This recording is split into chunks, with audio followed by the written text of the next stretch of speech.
Shalom jemaat Tuhan yang saya kasih, dalam episode kali ini kita mau belajar satu topik firman Tuhan yang saya beri judul adalah Think Before We Think. Think Before We Think. Berpikir sebelum kita berpikir. Wah, gimana tuh maksudnya ya? Yeremia pasal 17 ayat 10, Aku Tuhan yang menyelidiki hati, yang menguji batin, untuk memberi balasan kepada setiap orang setimpal dengan tingkah langkahnya, setimpal dengan hasil perbuatannya.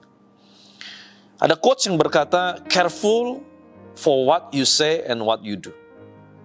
Tapi kali ini kita harus belajar untuk bukan cuman careful for what we say and what we do, tapi juga belajar berhati-hati waktu merenungkan segala sesuatu di dalam hati kita. Tapi kan ini baru perenungan, belum keluar. Iya, apapun itu yang kita renungkan pun kita harus hati-hati. Karena dari situlah akan menentukan perilaku kita berikutnya. Apa yang kita akan kerjakan hari ini, mungkin itu sudah kita pikirkan dari tadi malam, dari kemarin malam. Kita sudah pikirkan. Bayangkan kalau kita salah berpikir kemarin, hari ini kita akan mengambil tindakan yang salah. Kemarin kita sudah memikirkan untuk mengambil keputusan apa hari ini, dan itulah yang menentukan kita mengambil keputusan apa hari ini. So, hari ini kita harus belajar think before we think. Setiap perenungan hati kita ternyata diselidiki oleh Tuhan. Dikatakan, Aku Tuhan yang menyelidiki hati, menguji batin. Itu masih di dalam hati. Tuhan sudah uji. Benar nggak yang direnungkan? Benar nggak yang dipikirkan? Sekalipun mungkin keluarnya kelihatannya hebat luar biasa. Tapi Tuhan tuh bukan lihat itu. Tuhan lihat dari sini. Yang kamu renungin apa? Motivasi tersembunyinya apa? Ada niatan-niatan nggak di balik apa yang kau kerjakan? Itu semua ada di dalam hati. Tuhan tidak bisa didustai, saudara. Satu kali saya menyaksikan ada di media sosial tentang Kak Yosi Project yang berkesempatan mengunjungi Pak Ahok waktu zaman Pak Ahok masih di penjara.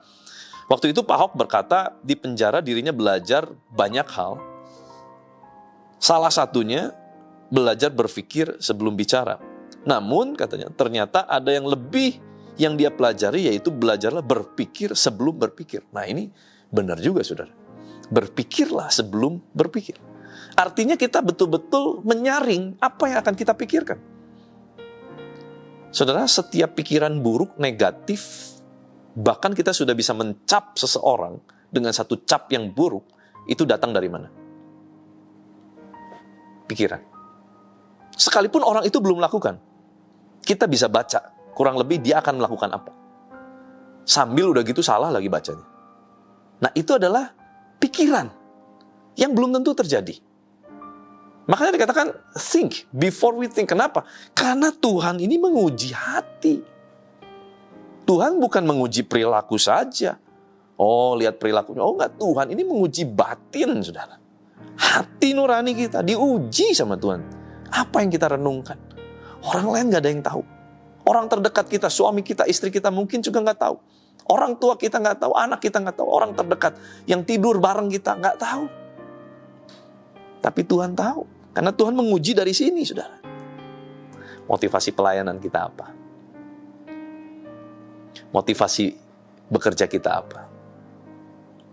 Motivasi kita memuji seseorang. Bos kita lah, pemimpin kita apa? Apa motivasi kita? Motivasi kita dekat sama teman kita, teman dekatmu, apa? Orang lain gak tahu, Tuhan tahu. Tuhan menguji batin. Tuhan menguji setiap motivasi. Kita bisa tampak baik, pura-pura baik bisa. Kita bisa pakai topeng, kita bisa tutupi segala sesuatu bisa. Orang lain gak perlu tahu bisa. Tetapi Tuhan tahu. Mana yang lebih penting? Dinilai sama orang apa dinilai sama Tuhan, saudara? Dinilai sama orang, upahnya cuma di bumi ini. Dinilai sama Tuhan, upahnya kekekalan, saudara. Hati-hati. Mari renungkan yang baik. Think before we think. Berpikirlah sebelum kita berpikir. Renungkan segala sesuatu. Supaya perenungan hati kita adalah perenungan yang berkenan. Perenungan yang menyenangkan hati Tuhan. Perenungan yang membawa kita kepada vibes positif. Perenungan yang membawa kita kepada sukacita dan damai sejahtera. Makanya katakan, pikirkanlah apa yang berkenan, yang sedap didengar, yang manis. Pikirkanlah semuanya itu. Yang di atas, perkara-perkara rohani. Pikirkan semuanya itu. Biarlah itu yang kita pikirkan. Yuk kita berdoa. Tuhan, terima kasih buat firman-Mu. Mengajar kami untuk berpikir sebelum kami berpikir. Satu langkah sebelum kami berpikir, kami pikirkan lebih dahulu baik-baik. Supaya jangan sampai renungan hati kami adalah renungan hati yang keliru, yang salah, yang bahkan mempengaruhi perilaku kami di hari-hari ke depan karena perenungan yang keliru. Tuhan, tolong kami. Biar setiap renungan hati kami berkenan di hadapan-Mu. Biar perenungan hati kami adalah perenungan yang sesuai dengan kehendak-Mu. Tuhan, berkati anak-anak-Mu sepanjang hari ini. Tutup bungkus oleh darah Yesus Kristus dimanapun mereka berada. Berkati mereka dalam usaha pekerjaan, bisnis, apapun yang mereka mau lakukan. Kehidupan rumah tangga mereka pun diberkati Tuhan. Terima kasih Bapa. Biar kuasa kehidupan dan kuasa kebangkitan Kristus mengalir, memerintah atas kami di dalam nama Tuhan Yesus Kristus. Haleluya. Sama-sama kita katakan, amin. Tuhan Yesus memberkati.